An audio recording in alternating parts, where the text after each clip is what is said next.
TAT પરીક્ષા માટે ખૂબ જ ઉપયોગી, ટાટની પરીક્ષા માટે તૈયાર કરતા શિક્ષક મિત્રો માટે ઉપયોગી એવો નિબંધ વિકસિત ભારત 2047.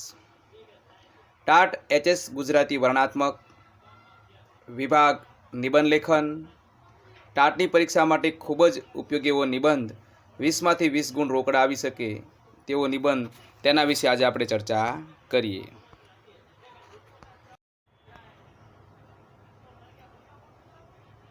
વિકસિત ભારત 2047. પ્રસ્તાવના. ભારત વિશ્વનો સૌથી મોટો લોકશાહી દેશ છે. સ્વતંત્રતા પ્રાપ્ત કર્યા પછી ભારતે કૃષિ, ઉદ્યોગ, વિજ્ઞાન, શિક્ષણ અને ટેકનોલોજીના ક્ષેત્રમાં નોંધપાત્ર પ્રગતિ કરી છે. આજે ભારત વિશ્વની અગ્રણી અર્થવ્યવસ્થાઓમાં સ્થાન ધરાવે છે. ભારત સરકાર દ્વારા 2047 સુધીમાં ભારતને વિકસિત રાષ્ટ્ર બનાવવાનું લક્ષ્ય નક્કી કરવામાં આવ્યું છે.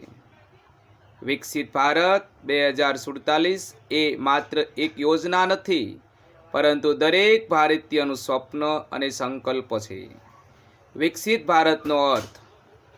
વિકસિત ભારત એટલે આર્થિક રીતે સમૃદ્ધ, સામાજિક રીતે સમાન, વૈજ્ઞાનિક રીતે અદ્યતન, પર્યાવરણ પ્રેમી અને આત્મનિર્ભર રાષ્ટ્ર, જ્યાં દરેક નાગરિકને ગુણવત્તાયુક્ત શિક્ષણ, આરોગ્ય, રોજગાર અને સુરક્ષિત જીવનની તક મળે તેવું ભારત એટલે વિકસિત Bharat.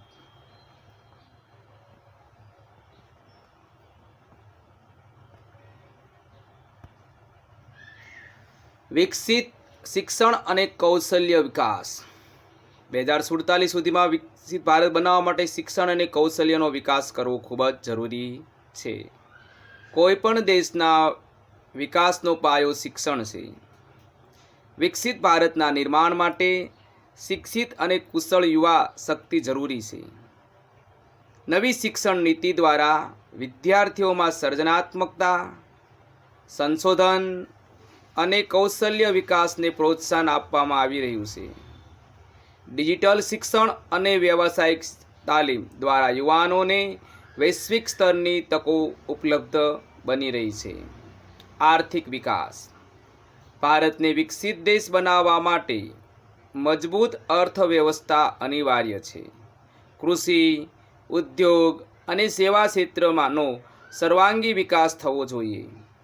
Startup, make in India, આત્મનિર્ભર ભારત જેવી યોજનાઓ રોજગારી અને ઉત્પાદન ક્ષમતામાં વધારો કરે છે. નિકાસમાં વૃદ્ધિ અને આધુનિક ઉદ્યોગો દેશને આર્થિક રીતે મજબૂત બનાવે છે. વિજ્ઞાન અને ટેકનોલોજી. આધુનિક યુગ વિજ્ઞાન અને ટેકનોલોજીનો યુગ છે. ભારતે અવકાશ સંશોધન, માહિતી ટેકનોલોજી, કૃત્રિમ બુદ્ધિમત્તા એટલે AI અને ડિજિટલ સેવાઓના વિશ્વસ્તરે પોતાની આગવી ઓળખ ઊભી કરી છે. ટેકનોલોજીનો વ્યાપક ઉપયોગ દેશના વિકાસને નવી દિશા આપે છે. પર્યાવરણ સંરક્ષણ. વિકાસ સાથે પર્યાવરણનું સંતુલન જાળવવું પણ જરૂરી છે. વૃક્ષારોપણ, સ્વચ્છ ઉર્જા, જળ સંચય અને પ્રદૂષણ નિયંત્રણ દ્વારા હરિત ભારતનું નિર્માણ કરી શકાય છે અને સ્વસ્થ પર્યાવરણ વિકસિત ભારતની ઓળખ બનશે. નાગરિકોની ભૂમિકા. વિકસિત ભારતનું સ્વપ્ન માત્ર સરકાર દ્વારા પૂર્ણ થઈ શકે તેમ નથી. દરેક નાગરિકે પોતાની ફરજો નિષ્ઠાપૂર્વક નિભાવવી જોઈએ. કરચોરી ન કરવી, સ્વચ્છતા જાળવવી, કાયદાનું પાલન કરવું, શિક્ષણને પ્રોત્સાહન આપવું અને રાષ્ટ્રહિતને પ્રાથમિકતા આપવી એ દરેક ભારતીયની જવાબદારી છે.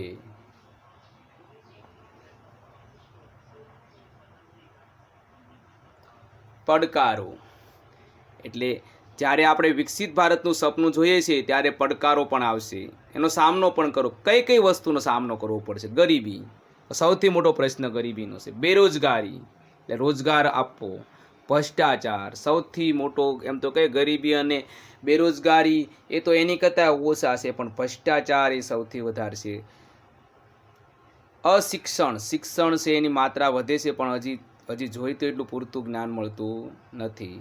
પર્યાવરણ અને પ્રદૂષણ જેવા પડકારો હજુ પણ દેશ સમક્ષ છે. આ સમસ્યાઓનું સમાધાન કરીને જ ભારત વિકાસના માર્ગે ઝડપથી આગળ વધી શકે છે.